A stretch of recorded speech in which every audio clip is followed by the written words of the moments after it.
नमस्कार, मैं Anand Jain, HOD electrical engineering, government polytechnic Hanumangarh.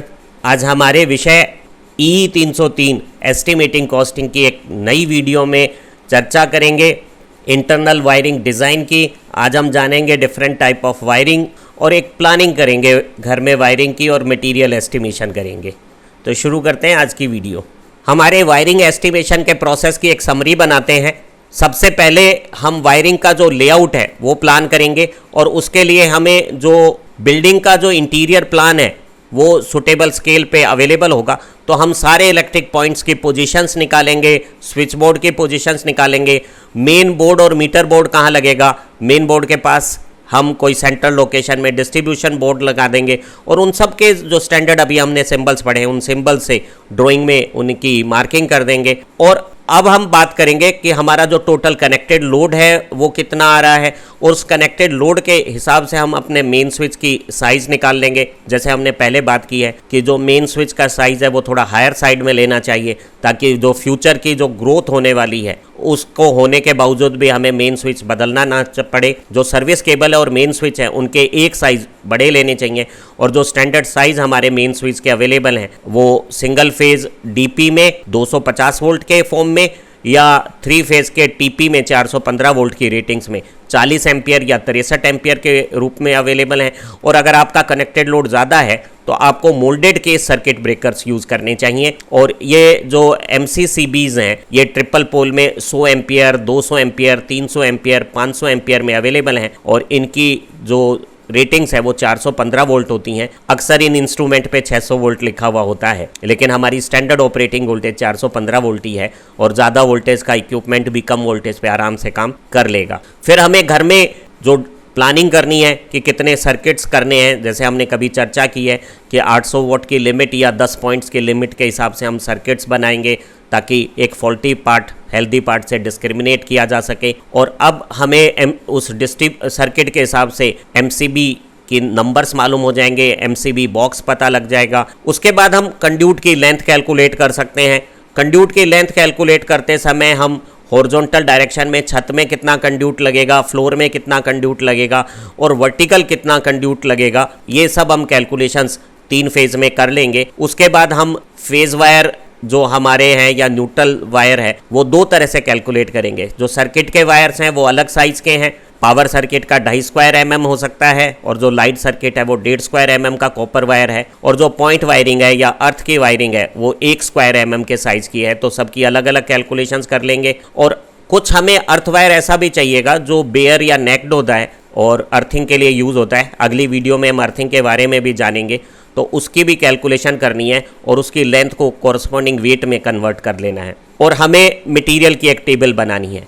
एक खूबसूरत से एग्जाम्पल से ये सारी प्रैक्टिस कैसे करते हैं उसे जान लेते हैं और हमारी वीडियो के सबसे बेहतरीन भाग की तरफ प्रोसीड करते हैं। एक छोटे उदाहरण से सारा विषय समझने की कोशिश करते हैं। हमें एक छोटा प्रोसेसिंग कंपनी का सेटअप दिया हुआ है जिसमें ये विजिटर्स के लिए एंट्रेंस पे एक वरांडा दिया हुआ है। ये ऑफिस स्पेस का रूम है और ये वर्किंग हॉल है। जो डायमेंशंस है वो बताती है कि विजिटिंग स्पेस है वो 10 स्क्वायर मीटर के आसपास का है और ये उसकी मेन एंट्रेंस गेट है। और यहाँ से हम ऑफिस स्पेस में भी जा सकते हैं और वर्किंग हॉल में भी जा सकते हैं। ऑफिस स्पेस का जो एरिया है वो लगभग 13-14 स्क्वायर मीटर है जबकि हॉल का एरिया है वो 30 स्क्वायर मीटर के आसपास है। और इस ऑफिस स्पेस में ये 2 जगह खिड़की दी हुई है और यहाँ वर्किंग स्पेस में ये 2 खिड़कियां दी हुई है और एक दरवाजा पीछे से भी है कि अगर वर्कर पीछे से वर्किंग हॉल में आना चाहे तो आ सकते हैं। और यहाँ पर हमें सारे स्पेस में वर्किंग करनी है जो एक तरह की असेंबली भी है और थोड़ी प्रोसेसिंग भी है जिसमें कुछ पावर इक्विपमेंट्स भी चलेंगे और उनके लिए हमें सॉकेट आउटलेट्स लगाने पड़ेंगे और लाइट की अच्छी व्यवस्था करनी होगी। जो विजिटर स्पेस है उसमें 200 लक्स का लेवल पर्याप्त रहेगा जबकि यहाँ पर इस रूम में हमें क्योंकि ऑफिस स्पेस है काफ़ी वर्कर हमारे जो ऑफिस के हैं वो यहाँ काम करेंगे, यहाँ कंप्यूटर्स वगैरह का भी काम होगा। तो ऐसी स्थिति में यहाँ जो लक्स लेवल है वो ज़्यादा चाहिएगा, लगभग 300 ल्यूमन पर स्क्वायर मीटर के आसपास। और इस स्पेस में तो हमें काफ़ी अच्छी लाइटिंग रखनी पड़ेगी क्योंकि यहाँ हम फाइन गारमेंट प्रोसेसिंग करेंगे तो यहाँ 300 लक्स से भी ज़्यादा कि मुझे लाइटिंग लेवल रखना है। तो ज़रा प्लानिंग देखते हैं कि किस तरह से सारा काम करना है।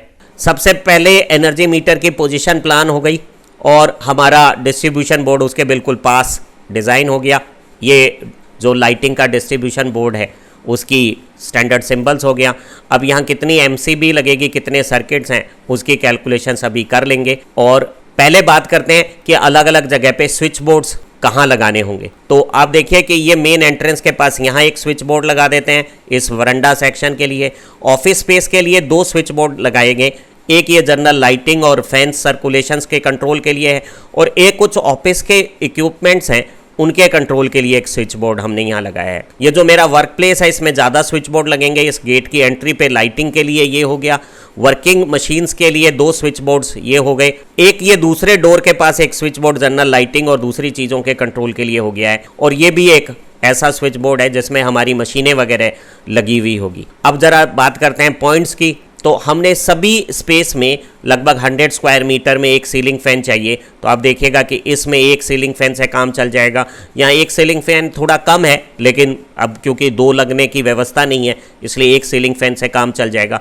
इस हॉल में अगर हमारी वो जनरल अंगूठा छाप अगर कैलकुलेशन करें तो जो एरिया है हमारा वो लगभग 300 स्क्वायर मीटर है, लेकिन 3 पंखे लगाना सिमेट्रिकल नहीं रहेगा। फिर ये क्राउडेड कंजस्टेड है थोड़ा सा वर्क एरिया, तो यहाँ 4 सीलिंग फैन हमने सिमेट्रिकली अरेंज कर लिए हैं। हमने लाइटिंग करनी है तो हमने देखा कि यहाँ जो वर्किंग एक्टिविटीज़ है वो ज़्यादा है, तो यहाँ 300 लक्स के आसपास ऑफिस में और हॉल में लाइटिंग रहनी चाहिए। यहाँ 200 लक्स से भी काम चल जाएगा।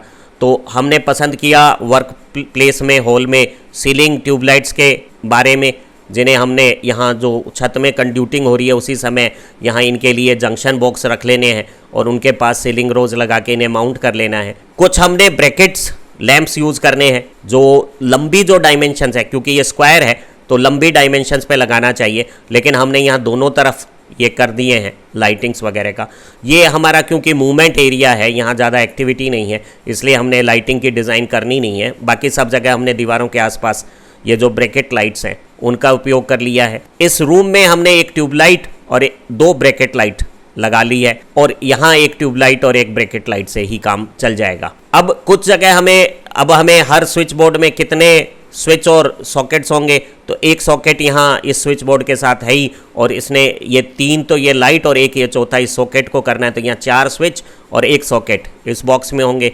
इसी तरह से ये जो 2 नंबर बॉक्स है इसमें 6 लाइट के पॉइंट एक सॉकेट के सहित स्विच होंगे। जो मेरा ये जो तीसरा बॉक्स है यहाँ लग रहा है इसमें भी सेम यही कॉन्फ़िगरेशन हो गया, 6 स्विच हो गए और एक सॉकेट हो गया। जो मेरा 4 नंबर स्विच बोर्ड है जो यहाँ लग रहा है उसकी भी कॉम्बिनेशन सेम ही हो गई, तो इन तीनों की कॉम्बिनेशन सेम हो गई। आप देखेंगे तो ये डिज़ाइन में भी चेक हो जाएगा। अब ये जो मेरे वर्क प्लेस हैं यहाँ मैंने 16 एम्पियर के सॉकेट्स लगाने हैं, 2 स्विच 2 सॉकेट, ताकि लोग अपने 2 उपकरण इस्तेमाल कर लें। कुछ इधर भी यूज़ हो जाएगा, कुछ इधर भी हो जाएगा। ये जो मेरा 7 नंबर है यहाँ पे लाइट के मेरे को कुछ कंप्यूटर जैसे उपकरण लगाने हैं, तो 2 स्विच 2 सॉकेट कॉम्बिनेशन मैंने यहाँ यूज़ कर लिए हैं। और ये जो मेरी पोजीशन है यहाँ पे मैंने 2 पावर के, एक पावर के और 2 लाइट के यहाँ स्विच सॉकेट यूज़ कर लिए हैं ताकि मिसलेनियस इक्विपमेंट मेरे यूज़ हो जाएं। तो इस तरह से ये मेरी कॉम्बिनेशंस हो गए और अब ये मेरी मटेरियल लिस्ट हो गई है। मेरा कनेक्टेड लोड का करंट 30 एम्पियर के आसपास हो रहा है। एक हायर साइज 40 एम्पियर का अवेलेबल है, लेकिन हमने एक एक्स्ट्रा कैपेसिटी के साथ जो स्विच लेना है, मेन स्विच आइसोलेटर, वो 63 एम्पियर का डबल पोल ले लेना है। हमें एमसीबी सभी तरह की लेनी होगी। लाइट सर्किट्स के लिए हमें 6 एम्पियर की 4 एमसीबीज लेनी है। जो पावर सर्किट है एक 10 एम्पियर कैपेसिटी के हैं वो 3 हैं, और जो 16 एम्पियर कैपेसिटी के जो हमारा पावर सर्किट है, कुछ हैवी मोटरें हैं फैक्ट्री की, उनका एक सर्किट हो गया है। और हमें एक बॉक्स सारे एमसीबी और आइसोलेटर को लगाने के लिए 12 वे का चाहिएगा, उसकी क्वांटिटी ये एक हो गई। हमें जो कंड्यूट्स लगाने हैं वो छत में कास्टिंग के समय 2 mm के थिक कंड्यूट्स लगाने हैं, वो लगभग 100 मीटर के आसपास होंगे। हमारे जो कंड्यूट्स हैं वो बाज़ार में 3 मीटर की स्टैंडर्ड लेंथ्स में अवेलेबल हैं, और हमें ऐसे बहुत सारे कंड्यूट्स को विद एसेसरीज यूज़ करके सारी वायरिंग की प्लानिंग करनी है। जो वर्टिकल दीवारों पे कंड्यूट्स लगेंगे वो थोड़े कम थिक हो सकते हैं, मीडियम डेंसिटी के हो सकते हैं, और उनकी लेंथ हमें 80 मीटर के आसपास लगेगी। हमें पीवीसी के बैंड्स, टी पॉइंट्स और जंक्शन पॉइंट्स लगाने हैं, और जंक्शन सभी तरह के लगेंगे जिनमें चारों तरफ से कंड्यूट आ रहे हों, 3 तरफ से कंड्यूट आ रहे हो या 2 तरफ से कंड्यूट आ रहे हो। तो जो बैंड है वो मुझे 18 चाहिएंगे, टीज़ मुझे 10 चाहिएगी, जंक्शन 8 चाहिएंगे 4 वे, 4 चाहिएंगे 3 वे और 8 चाहिएंगे 2 वे। जो हमें पूरी इंस्टॉलेशन में 6 पंखे लगाए हैं तो वो 6 फैन बॉक्स में लगेंगे। जो हमें वायरिंग चाहिएगी उसकी calculation upon number of point से कर सकते हैं। अगर हमारे ये 30 पॉइंट्स बन रहे हैं जैसे कि हमने प्लानिंग की है, तो आप एक रफ एस्टिमेट कर सकते हैं कि 7 या 8 पॉइंट के बीच में आपको पॉइंट वायरिंग के लिए और अर्थिंग के लिए 1 स्क्वायर mm का एक रोल चाहिए। तो 30 के लिए आपको 4 रोल चाहिए। ये रोल 100 यार्ड्स के आते हैं। 300 फिट का एक वायर रोल आता है, 1 स्क्वायर mm का PVC इंसुलेटेड। और आपको सर्किट वायरिंग के लिए जो 1.5 स्क्वायर mm वाला है वो इससे आधे 2 रोल, और जो यहाँ हमारा जो एक पावर का ये जो हमारा सर्किट है जिसमें हमने 16 एम्पियर की MCB की है, उसके लिए लगभग 1 रोल हमारा 2.5 स्क्वायर mm का भी लग जाएगा। स्विच सॉकेट्स की एग्जैक्ट कैलकुलेशंस हो गई हैं। जो 30 स्विच हैं और 6 एम्पियर के 8 हमारे सॉकेट्स हैं, और जो 16 एम्पियर के स्विच सॉकेट हैं वो 5-5 हैं। जो सीलिंग रोज हमें अलग अलग ट्यूबलाइट्स और सीलिंग फैंस को लगाने के लिए चाहिएंगे वो 14 हैं, और जो बैटन होल्डर हमने लगाए हैं जहां हम LED लैंप्स लगाएंगे वो 9 हो गए संख्या में। सारे स्विच बोर्ड हमारे 8 हैं, जिसमें कुछ छोटे आकार के हैं जिनमें कम पॉइंट्स हैं और कुछ बड़े आकार के हैं 10-4 साइज़ के, उनकी संख्या आ गई। एक हमें पूरा अर्थिंग का कंप्लीट सेट चाहिएगा, इसके बारे में डिटेल में हम अगली वीडियो में डिस्कस करने वाले हैं। कुछ कंड्यूट्स को लगाने के लिए सैडल्स और स्विचेस और दूसरी चीज़ों को लगाने के लिए लमसम हमें स्क्रूज वगैरह भी चाहिएंगे। तो ये कोई रफ सा एस्टिमेट हो गया मटेरियल का।